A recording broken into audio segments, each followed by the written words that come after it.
Hello, good morning folks. Kuya Gary here. Sana okay kayo today. For this episode, papasyalan po natin ang Jeddah Yacht Club and Marina. So this is along the Red Sea, and this is also attached to the North Jeddah Corniche at also sa Jeddah F1 circuit, the fastest circuit in the F1 calendar. So tignan po natin yan, pasadahan po natin yung tatlong spots na yan, and it's gonna be a scenic view of all these coastal amenities, and I hope you tag along, enjoy the ride, and have fun with the views and the amenities that Jeddah, Saudi Arabia has to offer. Alright, stay tuned. So dito na, this is now the Jeddah North Corniche. Maganda sa loob niyan. We're just right now along the road, but maraming playgrounds, kainan, coffee shops.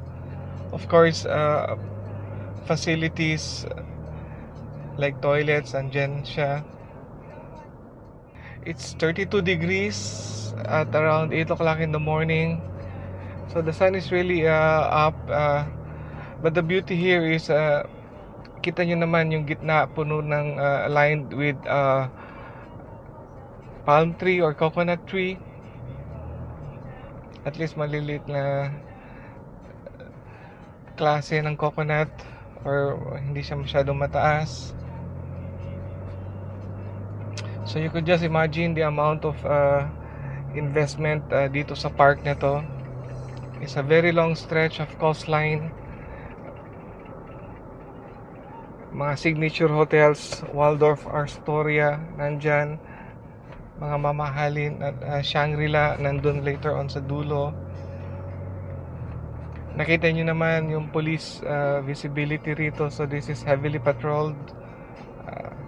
Andun ang Albaik, ang number 1 fast food chain for chicken and sandwiches in Saudi. So yun, ang haba. Kanina pa tayo, we've been going already for so many minutes, and still the cornice is also going.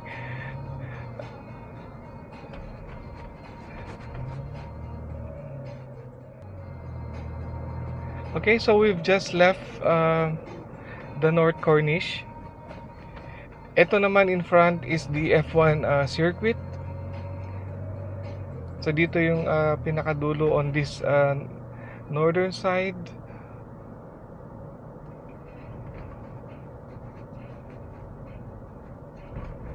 Yeah.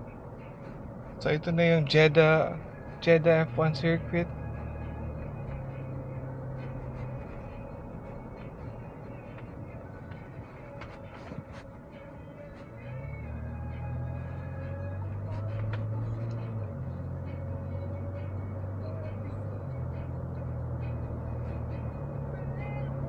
Yan, so maganda yan. So I think this is 6.1 kilometers circuit where the F1 cars could reach around 320 kilometers at top speed.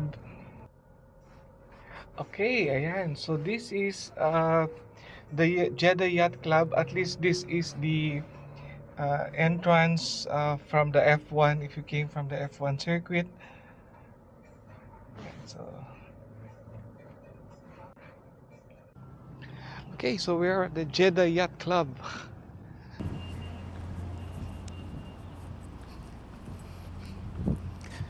So you can see, guys,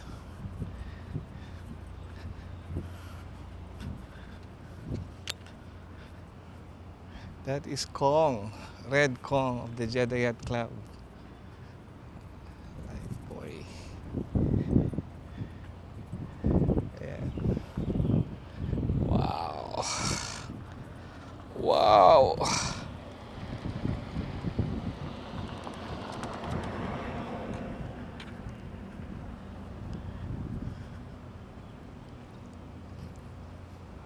Laking yate nito. Wow. Sana all. Sana all may yacht.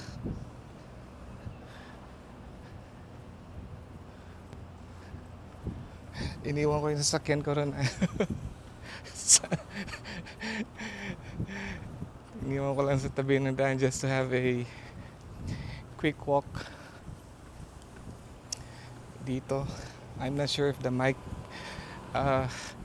is speaking my voice now. Ayun, na-disconnect na yung aking phone. Nice. This is so cool. This is so cool.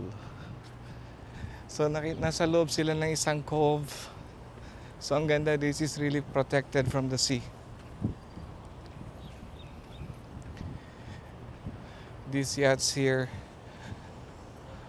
speedboats. So yeah, they're protected from the sea. Oh, ang ganda nung nandun. So I think yung mga boats na yun sa harap ay small ones. Andun yung carousel kanina, we saw that from the side. Okay. Ayun si ate, oh. Si ate nagpapa. So I think itong mga to ay, itong babaeng ito, if I'm not mistaken, she is a crew of the yacht. So kadalasan yung mga mayayaman, they have their own yacht crew, and that's why they really spend. Okay, the flag here is Saudi. I don't know if you see that. The flags here are Saudi. So these are Saudi owned vessels. Ito mga tao sa harap ko, nagbi-video rin. Bilis naman ni Kuya. Relax ka lang, Kuya. Ito, naglilinis siya. So mahal lang mag-maintain ng yacht for this size. 1 million yan. Laki pa ng sweldo ng mga crew niyan.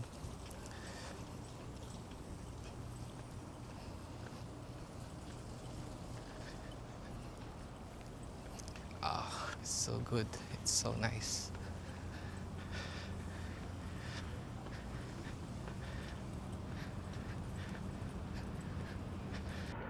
Okay, so there we have it. The Jeddah Yacht Club. So dito as our finale for the Jeddah Yacht Club, and there's a Kong in the middle. Okay.